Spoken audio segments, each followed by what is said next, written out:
L'épidémie de coronavirus inquiète tous les Français et c'est légitime. Vous nous avez envoyé des questions sur nos réseaux sociaux, nous en avons sélectionné quelques-unes.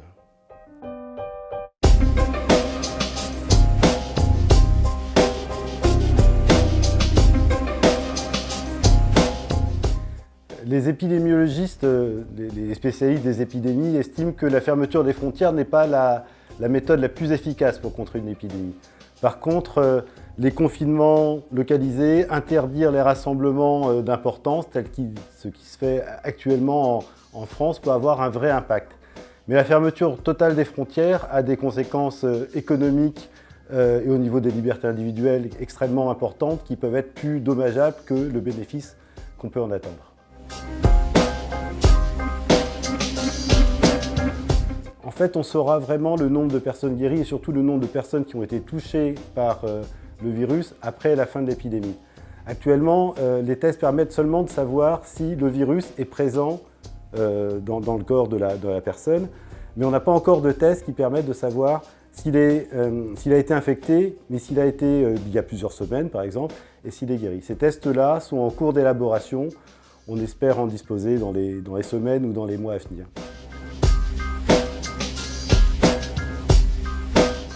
Le virus de la grippe saisonnière et le nouveau coronavirus sont très différents. Ils appartiennent à deux familles différentes de virus. Ils engendrent tous deux des maladies respiratoires et les symptômes peuvent être assez proches. Depuis le début de l'épidémie de grippe, il y a eu 809 cas graves, 809 personnes qui ont dû aller en réanimation dans les hôpitaux français et 83 personnes sont décédées.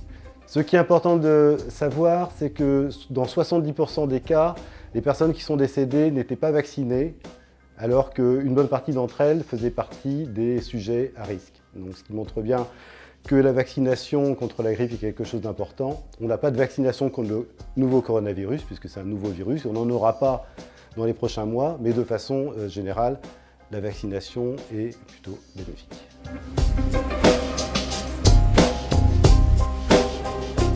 Tout le monde n'est pas testé pour le coronavirus et il y aura de moins en moins de gens, enfin de pourcentage de malades testés au fur et à mesure de l'épidémie. Au début, il était important de savoir les premiers cas, qui avait le coronavirus pour éviter une propagation. Quand l'épidémie va se développer, elle est en train de se développer, l'important c'est de tester les gens qui peuvent avoir des complications pour pouvoir les accueillir et pour pouvoir les soigner dans les bonnes conditions. C'est vrai que ça ne facilite pas les chiffres de comptage, mais on sait aussi que certaines personnes sont pratiquement asymptomatiques, c'est-à-dire peuvent avoir des symptômes très légers ou pas du tout de symptômes alors qu'ils sont infectés par le coronavirus.